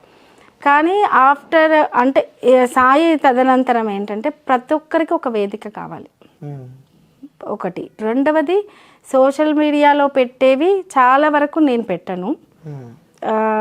చాలామంది సాయికి తెలిసిన వాళ్ళు, అభిమానులు అనుకోండి, ఏదో ఒకటి బాండింగ్ ఉన్న వాళ్ళు కాబట్టి వాళ్ళు పెట్టినాయి ఒక స్టేజ్ వరకు. తర్వాత నేను చేసే వర్క్స్ని నాతో ఉన్న వాళ్ళు పెట్టేవి, బట్ నేను చాలా తక్కువనే యూజ్ చేస్తాను సోషల్ మీడియా. తర్వాత సాయికి ఎవరైతే సాయి ఒక తెలంగాణలో మొత్తం తెలంగాణ ప్రతి పల్లె ఆల్మోస్ట్ నాకు తెలిసి సాయి తిరగని ఊరు ఉండదు. మనం 3 సామెతలు చెప్పుకోవచ్చు. మనం అంటాం ఆంజనేయ స్వామి గుడి ఉండని ఊరు ఉండదు తెలంగాణ, అట్లా సాయి తిరగని ఊరు కూడా ఉండదు. కాబట్టి ఆ అభిమానం ఉన్న వాళ్ళందరూ చూడడమో లేకపోతే ఏదో ఒకటి అట్లా తప్ప ఏదో సోషల్ మీడియా మీద ఫోకస్ చేయాలన్న ఆ రకమైన కాన్సన్ట్రేషన్ ఈ రోజు వరకు చేయలేదు. కాకపోతే నేను చేసిన పనికి ఒక వేదిక కావాలనుకున్నాను. ఆ వేదికను క్రియేట్ చేసింది మాత్రం సాయి మీద అభిమానం ఉన్నవాళ్ళు, సాయి అంటే ఇష్టం ఉన్నవాళ్ళు, అరే మా అన్నకి ఇట్లా అయ్యింది అన్నవాళ్ళు, మా వదిన ఏదో ఈ ముందు అడుగు వేసింది, అన్న బాధ్యతను షేర్ చేసుకుంటుంది, లేదా అన్న బాధ్యతతోటి అడుగులు వేసింది కదా, మనం ఈ రకమైన చెప్దాం అనుకున్న వాళ్ళు తప్ప నేను కాన్సన్ట్రేషన్ చేయడం మాత్రం చాలా తక్కువ. అంటే ఒక ఎమ్మెల్యేకి ఎంపీ కన్నా ఎక్కువ క్రేజ్ మీ పైన కనిపిస్తుంటుంది. అంటే ఆ కొన్ని స్కూల్స్ వీడియోస్ చూసినా కానీ, అంటే మీరు వస్తుంటే ఆ జనరల్ అట్రాక్షన్ కానీ, సో ప్రజలలో బాండింగ్ కానీ, అదంతా నాది అనుకోవడం కంటే సాయిది అనుకోవాలి. అంటే సాయి వాళ్ళందరికీ తెలిసిన తర్వాత అరే మా అన్ననో లేకపోతే ఒక ఇంట్లో ఒక పెద్దవాళ్ళు ఉంటే మా కొడుకులాగా భావించారు, సేమ్ ఏజ్ గ్రూప్ వాళ్ళు ఉంటే అన్నదమ్ముల్లాగా. సాయి పబ్లిక్ వాళ్ళతో కలిసిపోవడం కూడా అలాగే కలిసిపోయాడు. చాలామంది వేదిక ఎక్కుతారు, మాట్లాడతారు, పాడతారు, వెళ్ళిపోతారు. కానీ సాయి అలా కాదు, అక్కడ ఉన్న వాళ్ళతో కలవడము, తర్వాత ఆ ఏరియాకి వెళ్ళేటప్పుడు వాళ్ళతో అటాచ్ కావడము, వాళ్ళ ఇంటికి వాళ్ళ ఫ్యామిలీకి మాకు బాండింగ్ ఏర్పడము, ఇటువంటివన్నిటి వల్ల ఈయనను ఎక్కువ రిసీవ్ చేసుకున్నారు. అదే అంత ప్రేమ నా మీద చూపించారు. ఈయన తర్వాత నేను బయటికి రావడం వల్ల నా మీద చూపించారు, అది వాళ్ళ గొప్పతనం ఒకటి. రెండవది యూట్యూబ్ ఛానల్స్ కూడా అయ్యి ఉండొచ్చు. నేను ఒక రీజన్ తోటి బయటికి వెళ్ళాను. ఒకటి ఏంటంటే సాయి గురించి అందరికీ తెలుసు, కొంత తెలుసు, పూర్తిగా తెలిసింది ఏదన్నా ఉంటే నాకు మాత్రమే తెలుసు. నాకు కూడా ఎక్కడి నుంచి తెలుసు, ఒక బాల్యం స్టేజ్ తర్వాత నుంచి తెలుసు. ఆ బాల్యం వరకు సాయి చెప్తాడు కదా, ఏ వైఫ్కైనా షేర్ చేసుకుంటాడు కదా, ఒక 15 years వరకు ఇట్లుండే అవి తను ఓన్గా షేర్ చేసుకున్నాడు కాబట్టి తెలుసు. తర్వాత స్టేజ్ మొత్తం నాకు తెలుసు, ప్రతి ఇన్సిడెంట్ నాకు తెలుసు. ఒక్కొక్కరు ఒక్కొక్కలాగా చెప్తుంటారు. ఇలా జరిగిన తర్వాత ఒకరు ఒకటి మాట్లాడుతుంటారు, ఒకరు నిజం మాట్లాడుతుంటారు, ఒకరు వాళ్ళకి అర్థమైందే మాట్లాడుతుంటారు, ఆ పూటకు తెలిసిన సాయి గురించే మాట్లాడుతుంటారు. లేదు కొందరు చెప్పిన దాంట్లో అబద్ధాలు కూడా ఉన్నాయి. సో అవన్నీ చెప్పాలనుకొని బయటకు వచ్చాను ఒకటి. రెండోది సాయికి ఒక వేదిక ఉంది.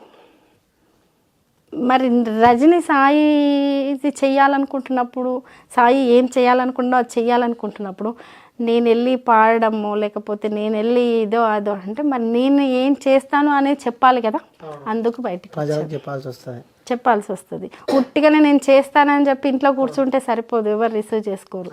అది ఏం చేస్తున్నానో కూడా తెలియాలి కదా. అవును, ప్రజలలో క్లారిటీ ఉండాలి. సో అక్క ఇంకోటి, సాయన్న చనిపోయిన రోజు కూడా చాలామంది రాష్ట్ర మాజీ ముఖ్యమంత్రి కూడా ప్రతి ఒక్క బీఆర్ఎస్ పార్టీకి సంబంధించిన కూడా రావడం జరిగింది. సో తర్వాత వాళ్ళు ఏ విధంగా సపోర్ట్ ఇవ్వరు ఫ్యామిలీకి, ఎందుకంటే చైర్మన్ ఇచ్చారు, ఓకే దట్స్ ఓకే. దాని తర్వాత కూడా బీఆర్ఎస్ పార్టీ నుంచి ఏ విధంగా సపోర్ట్ ఉంది మీకు ఇప్పుడు? ఇప్పుడు వాళ్ళు చైర్మన్ ఇవ్వడం జరిగింది, చైర్మన్ తీసేశారు. రెగ్యులర్గా అయితే పార్టీ కార్యక్రమాలు వాటిలో వీటిలో అన్న వాళ్ళు అందరు కలుస్తుంటారు, పలకరిస్తుంటారు, జాగ్రత్త చెప్తుంటారు. రాజకీయాలు కూడా అంత సింపుల్ కాదు కదా, ఆచితూచి అడిగేయాలన్నట్టు మాట్లాడుతుంటారు. ఇక సపోర్ట్ అంటే మరి అది ఇచ్చిన పోస్ట్ అయితే పోయింది. తదనంతరం భవిష్యత్తులో రాజకీయంగా ఏ రకంగా నడిపిస్తారో భవిష్యత్తు నిర్ణయిస్తారు. సరే అక్క, ఇప్పుడు ఆ నెక్స్ట్ కాంగ్రెస్ పార్టీ వాళ్ళు కూడా మీకు ఎమ్మెల్సీ ఇస్తాం మేము, ఇంకా ఎందుకంటే 2 ఎమ్మెల్సీలు ఖాళీనే ఉన్నాయి, సో నామినేటెడ్ పదవి ఇస్తాం, ఎమ్మెల్సీ ఇస్తారంటే పార్టీలోకి వెళ్తారా? నిజంగా చెప్పాలంటే ఇన్సిడెంట్ జరిగిన వెంటనే సరే ఛానల్స్ వచ్చి వాళ్ళు వచ్చి వీళ్ళు వచ్చి హెడ్డింగులు పెట్టినప్పటికీ నేను లోపల మాట్లాడిన మ్యాటర్ ఏందో చూస్తే అర్థమైపోతుంది. బీఆర్ఎస్ పార్టీతో పెద్ద ఎత్తున అనుబంధం ఉంది, రాజకీయంగా నడిపించడానికి కేసీఆర్ గారు. నిజంగా చెప్పాలంటే ఆ సంఘటనలో నాకు ఏం తెలుస్తుంది, ఏం తెలియదు, ఏంటి అనేది ఏం తెలియదు. తెలియకపోయినప్పటికీ సాయికి సంబంధించిన పోస్ట్ ఇచ్చి రాజకీయంగా అడుగులు వేయించి ఒక గౌరవం ఇచ్చి అలా నడిపించారు. కాబట్టి ఖచ్చితంగా బీఆర్ఎస్ పార్టీలో భవిష్యత్తులో రాజకీయంగా నన్ను నడిపిస్తారు బలంగా. గట్టిగా నమ్ముతున్నారు? గట్టిగా నమ్ముతున్నాను. ఓకే అక్క, సో రీసెంట్గా ఒక ఇన్సిడెంట్, కంటోన్మెంట్ ఎమ్మెల్యే లాస్ట్ అక్క కూడా చనిపోవడం జరిగింది. సో ఎందుకంటే తను బీఆర్ఎస్ పార్టీ ఎమ్మెల్యేలా కూడా తను అంటే చిన్న కాలంలో ఆ యూత్ ఇంటూ పాలిటిక్స్ అంటారు కదా, సో తను వచ్చిన కొన్ని నెలలను తను చనిపోవడం మనం చూస్తున్నాం. అంటే ఏ విధంగా చూసుకోవచ్చు, అంటే ఒకదాని తర్వాత ఒకటి తనకు వస్తూనే ఉన్నాయి, దీన్ని ఏ విధంగా చూసుకోవచ్చు అంటారు? యాక్చువల్గా అంతకు బిఫోర్ ఒకటి నల్గొండ సభలో ఆ రోజు కలిసినాం, మేము కూడా కలిసి కూర్చొని తిని మాట్లాడుతూ సభ తర్వాత కూడా కలిసి జర్నీ చేసినాం కొద్ది దూరం వరకు, అంటే వెహికల్ వరకు. ఒకటే ఏజ్ గ్రూప్ కావడం వల్ల లాస్య అందరితోటి మంచిగా మాట్లాడుతుంది, అందరితో, వీళ్ళతో వాళ్ళతో, లేకపోతే వీళ్ళు చిన్నవాళ్ళు వీళ్ళు పెద్దవాళ్ళు అటువంటివి ఏం లేదు. ఏజ్ గ్రూప్ కూడా ఏదైనప్పటికీ అందరితో చాలా మంచిగా మాట్లాడే మనస్తత్వం. కానీ అసలు ఇట్లా జరుగుతుంది నేను అనుకున్నాను నా లైఫ్లో ఈ ఇన్సిడెంట్స్ చూసిన తర్వాత ఇట్లుంటుందా ఒక లైఫ్ అనుకున్నాను. లాస్ట్ ఇయర్ చూసిన తర్వాత ఇట్లు కూడా ఉంటాయి అంటే అదొక పెద్ద షాక్ లాగా అనమాట. అసలు అచీవ్ కావడం, ఎమ్మెల్యే కావడము, నాన్న తర్వాత 3 నెలలు తిరగకముందుకే ఇలా కావడము, నాన్న చనిపోవడం, ఇంకా వాళ్ళ అమ్మ గారు ఎలా తట్టుకుంటున్నారో, ఫ్యామిలీ ఎలా తట్టుకుంటున్నారో అసలు ఇంకా అది ఊహించలేము. అసలు అట్లా జరగొద్దు, అసలు ఎందుకు జరుగుతాయి. నా అభిప్రాయం ప్రకారం ఎట్లుంటుంది అంటే యంగ్స్టర్స్కి ఏం కావద్దు, ఒక ఏజ్ అయిపోయిన తర్వాతనన్నా సరే బాధ్యతలన్నీ వాళ్ళ లైఫ్ చూశారు, అనుకున్నవి చేశారు, అట్లా ఉంటుంది. లాస్ట్కి అట్లా జరగడం నాకు ఇప్పటికీ నిన్న గుర్తు చేసుకున్నా, మార్నింగ్ గుర్తు చేసుకున్నా. అంటే అక్కతో మీకున్న లాస్ట్ అక్కతో మీకున్న స్వీట్ మెమొరీ అంటే నాకు తక్కువనే, కాకపోతే ఇప్పుడు ఈ సాయి చంద్ తర్వాతనే కదా నేను బయటికి వెళ్ళడము పొలిటికల్గా. సో అప్పుడు లాస్ట్ ఇయర్ పరిచయము, అన్న ఇన్సిడెంట్ అప్పుడు రాలేదు అక్క సో అండ్ సో అని ఇట్లా మాట్లాడడము, బయటకు వచ్చినప్పుడు లేదు మీరు ఈ విషయాలు మాట్లాడుతున్నారు బాగా అనిపించింది, ఆ విషయం మాట్లాడుతున్నారు అని కొన్ని విషయాల గురించి మాట్లాడడము. ఎప్పుడు ఎక్కడ కలిసినా అంటే పొలిటికల్గా బయట ఎప్పుడు కలిసినా మేమిద్దరమే దగ్గర కూర్చోవడం, ఒకే ఏజ్ గ్రూప్ కాబట్టి కొంచెం దగ్గర కూర్చోవడము, మాట్లాడడము అట్లా ఉండేది. లాస్ట్ సందర్భం మాత్రము వచ్చి వెహికల్లో పక్కనే కూర్చొని జర్నీ చేస్తూ అట్లా పర్సనల్గా కొన్ని విషయాలు, ఇంటికి రమ్మని అడగడం, నేను కూడా మీరు కూడా రండి ఇంటికి అనడం, ఇలా కొన్ని పర్సనల్గా మాట్లాడుకోవడం, కాన్స్టిట్యున్సీ గురించి మాట్లాడుకోవడం. అంటే కాన్స్టిట్యున్సీకి సంబంధించి కూడా అసలు అది కావాలని చేసిన ఇన్సిడెంట్, అసలు యాక్సిడెంట్ కాదు చేపించారని చెప్పి కూడా కొన్ని వార్తలు మనం చూస్తున్నాం అక్క. ఎందుకంటే మీరు అదే పార్టీలో ఉన్నారు కాబట్టి సో మాట్లాడుతూ ఉంటారు, ఎందుకంటే మీ పార్టీ ఎమ్మెల్యే కాబట్టి. ఎందుకంటే ఇంకోటి అక్కడ క్వశ్చన్స్ రేజ్ అవుతున్నాయి ఏంటంటే అదే కారులో తన గన్మెన్లు కూడా లేకుండా ఒక ఎమ్మెల్యే బయటికి వెళ్ళింది. సో యాక్సిడెంట్ జరిగిన తర్వాత కూడా వెంటనే దానికన్నా ముందు కూడా ఒక పాప కారులో ఉండే, నెక్స్ట్ మూమెంటే పాపను కూడా షిఫ్ట్ చేసిన తర్వాత యాక్సిడెంట్ అయింది, అందులో గన్మెన్లు కూడా లేరు అని చెప్పి వార్తలు. అతను ఇంకోటక్క ఈ నల్గొండలో ఇన్సిడెంట్ అయిన తర్వాత కూడా చాలామంది టెంపుల్స్ దగ్గరికి వెళ్ళి కూడా తాయితలు కట్టించుకునేది, తన బాడీపై కూడా 10 తాయితలు ఉన్నట్టు కూడా కొన్ని సమాచారాలు వస్తున్నాయి మనకి. అంటే మీకు మీ దగ్గరికి ఏమని తెలిసిందా ఈ లాస్యక్కకి సంబంధించి? అంటే ఇప్పుడు ఒక ఇన్సిడెంట్ జరిగిన తర్వాత అంటే ఇప్పుడు ఉన్న మనకు అంటే ఇంతకుముందు మీడియా వేరు, సోషల్ మీడియా వేరు, ఇప్పుడున్న దానికి 1కి 4 ఊహలు రావడము, ఎవరికి తోచింది వాళ్ళు మాట్లాడడము, లేదు సంఘటనను ఒక్కొక్కరు వాళ్ళదైన ఆలోచనలు దానికి జోడించి మాట్లాడడము, ఇవన్నీ సహజంగా జరగడము. ఎవరు కావాలని ఇటువంటి చెయ్యరు అని అనేది అందరికీ తెలిసి ఉండొచ్చు. బహుశా బయట ఇట్లున్నాయి కాబట్టి అట్లా మాట్లాడుకుంటున్నారేమో ఇష్యూని. కానీ అది అన్ఎక్స్పెక్టెడ్లీ జరిగిన ఇష్యూ లాగానే నాకు అనిపిస్తుంది. సరే గన్మెన్లు లేకుండా అంటే ఇప్పుడు నేను కూడా ఒకనొక సందర్భంలో మా పిల్లల్ని తీసుకొని మీరు ఎందుకు ఉండండి అని చెప్పి గన్మెన్లు లేకుండా బయటికి తీసుకెళ్ళి వాళ్ళకి ఏమన్నా సహజంగా వాళ్ళకంటూ పర్సనల్గా ఏముంది ఎప్పుడు వచ్చే గన్మెన్సే కదా అన్నట్టు కూడా వెళ్తుంటారు కదా. అట్లా బయట ఏం టాక్ లేదండి, ఏదో సోషల్ మీడియాలో అట్లా మాట్లాడుకోవడం తప్ప అనుకోకుండా జరిగిన ఇష్యూగానే చూడొచ్చు. కాకపోతే కొంచెం జర్నీ కాబట్టి కొంచెం సేఫ్గా జర్నీ చేస్తే బాగుండేది భవిష్యత్తు అంటే వచ్చిన కొంతకాలంలోనే. కాకపోతే ఎవరు అనుకోం కదండి, ఇప్పుడు మేము కూడా ఇక్కడే ఉన్నాము ఆడికి వెళ్ళాము అట్లా జరుగుతుంది. బిఫోర్ ఒక 15 నిమిషాల వరకు కూడా ఇట్లా జరుగుతుంది అని అనుకోలేదు, జరిగింది. ఇలా వెళ్ళకుంటే బాగుండేదేమో, అలా అయితే బాగుండేమో, ఇంకే అయిపోయిన తర్వాత మనకు 100 ఆలోచనలు వస్తాయి, ఆ టైంకి మనకు అనిపించదు అంతే. ఓకే అక్క. సో ఇప్పుడు కాంగ్రెస్ పార్టీ విషయానికి వస్తే కూడా కాంగ్రెస్ పార్టీ వచ్చి కూడా 70 to 80 days అవుతుంది. సో వాళ్ళు ఇచ్చిన గ్యారంటీలు కూడా వాళ్ళు అమలులోకి తెస్తున్నారు. నిన్న కూడా 2 గ్యారంటీలకి అమలు తీసుకొని వచ్చారు. సో ఏం చెప్దాం అనుకుంటున్నారు మీరు? ఎందుకంటే ఆ బీఆర్ఎస్ పార్టీ కూడా కాంగ్రెస్ పార్టీ విమర్శించడం మనం చూస్తున్నాము. అంటే ఏ విధంగా చూసుకోవచ్చు అంటారు దీనిని? ఒకటి, కాంగ్రెస్ పార్టీ 6 గ్యారంటీలు హామీ ఇచ్చి అధికారంలోకి వచ్చిందన్న సంగతి ప్రజలందరికీ తెలుసు, రాజకీయ విశ్లేషకులకు కూడా తెలుసు. 6 గ్యారంటీలు ఎంతవరకు అమలు చేయగలుగుతుంది లేదు అనేసి ఇంతకుముందు ఆర్థిక శాఖ మంత్రులుగా పనిచేసిన వాళ్ళు కావచ్చు, రాజకీయాల మీద బాగా అవగాహన ఉన్న వాళ్ళు, బడ్జెట్ మీద అవగాహన ఉన్న వాళ్ళు చెప్తూనే ఉన్నారు. ఆ హామీలు నెరవేర్చే పరిస్థితి అనేది లేదు. హామీలు ఒకవేళ నెరవేర్చే పరిస్థితి ఉన్నా పూర్తి స్థాయిలో లబ్ధిదారులకు అందకపోవచ్చు అనేది ఒక వాదన మనం వింటున్నాం. దాంట్లో ముఖ్యంగా బిఫోర్ బస్సు, ఉచిత బస్సు సంబంధించింది చేశారు. ఆ బస్సు అంటే ఏదైనా ఒక హామీ అమలు పరిచేటప్పుడు ప్రభుత్వం పర్టికులర్గా దానికి సంబంధించిన ఒక ప్రణాళిక వేసుకొని వేరే వర్గాలకు ఎటువంటి ఇబ్బంది కాకుండా, ఈవెన్ హామీ ఎవరి కోసమైతే అమలు చేస్తున్నారో వాళ్లకు ఇబ్బందులు లేకుండా అలా హామీలను అమలు చేస్తే కొంతవరకు ప్రజలకు బాగుంటుంది అనేది నా అభిప్రాయం. ఇప్పుడు ఉచిత బస్సు అమలు చేశారు, చాలా వరకు బస్సులు లేకపోతే స్టూడెంట్స్ కావచ్చు, ఎంప్లాయీస్ కావచ్చు, ఫుడ్ బోర్డ్ ప్రయాణం చేసి కావచ్చు, అలా చాలా ఇబ్బందులు పడుతున్న వాళ్ళు ఉన్నారు. 2, ఆర్టీసీ అద్దె బస్సులను తెచ్చుకుంటుంది కదా, వాళ్ళకు సంబంధించిన యాజమాన్యాలు కూడా స్ట్రైక్ చేస్తామని, మా బస్సుల కండిషన్ అటు ఇటు అవుతుందని అలా మాట్లాడింది ఉంది. ఈవెన్ ఆటో డ్రైవర్ల పరిస్థితి చూసారు, మాకు ఇల్లు గడవలేని పరిస్థితి ఉంది అని.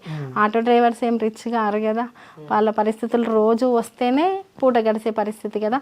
అట్లా ఒక పథకం పెట్టినప్పుడు ఆ పథకాన్ని అమలు చేయాలంటే ఏ కోణాల్లో దాన్ని ఈ ఇబ్బందులు ఎదురవుతాయి, ఏ వర్గాలకు ఎదురవుతాయి, అట్లా ఆలోచిస్తే బాగుండేది అనేది ఒక అభిప్రాయం. 2వది ఆరోగ్యశ్రీకి సంబంధించింది. బిఫోరే కేసీఆర్ గారు కావచ్చు, బీఆర్ఎస్ ప్రభుత్వం ఉన్నప్పుడే ఆరోగ్యశ్రీకి సంబంధించిన అమౌంట్ పెంచింది, ఆ విషయం అందరికీ తెలుసు. సరే దాన్నే ఇప్పుడు అంతలా బడ్జెట్ కేటాయించే అవసరం లేదు కదా అనేసి ఒకటి ప్రతిపాదించారు. మొన్న సిలిండర్లకు సంబంధించి తెల్ల రేషన్ కార్డులు ఇప్పుడు అది మొన్ననే అనౌన్స్ చేశారు.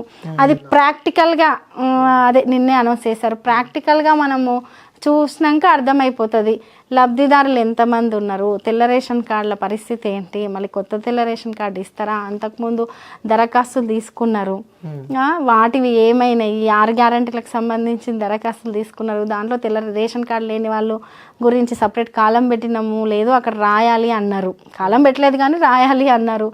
మరి ఇప్పుడు ఎంతమంది లబ్ధిదారులకు ఇస్తారు ఏంటి, కరెంటు బిల్లు కూడా మరి ఇప్పటికైతే అమలు కాలేదు, ఈ నెక్స్ట్ వస్తే తెలుస్తుంది ఎంతమంది. దానికి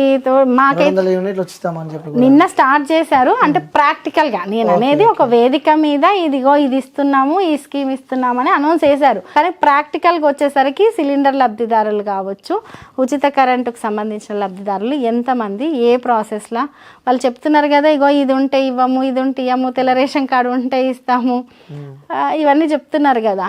అవి ప్రాక్టికల్ గా వచ్చేసరికి ఎలా ఉంటాయి, నా ఆలోచన ప్రకారం అయితే ప్రాక్టికల్గా చాలా ఇబ్బందులు అనేది నా. ఓకే అక్క. రీసెంట్గా కూడా జర్నలిస్ట్ శంకర్పై జరిగిన దాడిని ఏ విధంగా చూసుకోవచ్చు? అంటే ఆ బీఆర్ఎస్ పార్టీ వాళ్ళు ఏమన్నారంటే కావాలని చెప్పి కాంగ్రెస్ పార్టీ వాళ్ళే కుట్టించారు, రేవంత్ రెడ్డి అనుచరులు తమ్ముడు కొండలరెడ్డి కూడా ఆ జర్నలిస్ట్ శంకర్పై దాడికి ప్రయత్నించారని చెప్పి కూడా వార్తలు వస్తున్నాయి. అసలు ఎందుకంటే మీరు పరామర్శించినారు కాబట్టి అడుగుతున్నాను నేను. ఇప్పుడు శంకర్ సంబంధించింది ఏంటంటే అది దాడి ఎవరి పట్ల చేసినా దాడిని ఎవరైనా ఖండించాలి. ఒకటి వ్యక్తి మీద అమానుషంగా దాడి చేయడం అనేది మనం ఏం ఆటవిక సమాజంలో లేము. ఫస్ట్ వ్యక్తి మీద దాడి చేయడం అనేది క్రూరమైన చర్య. రెండవది సరే నిజంగానే శంకర్ ఇలా మా జర్నలిస్టు అయ్యి ఉండి లేదు తన అభిప్రాయం ఈ రకంగానే చెప్తుండో ఆ రకంగా వ్యక్తి స్వేచ్ఛ అనేది ఉంది.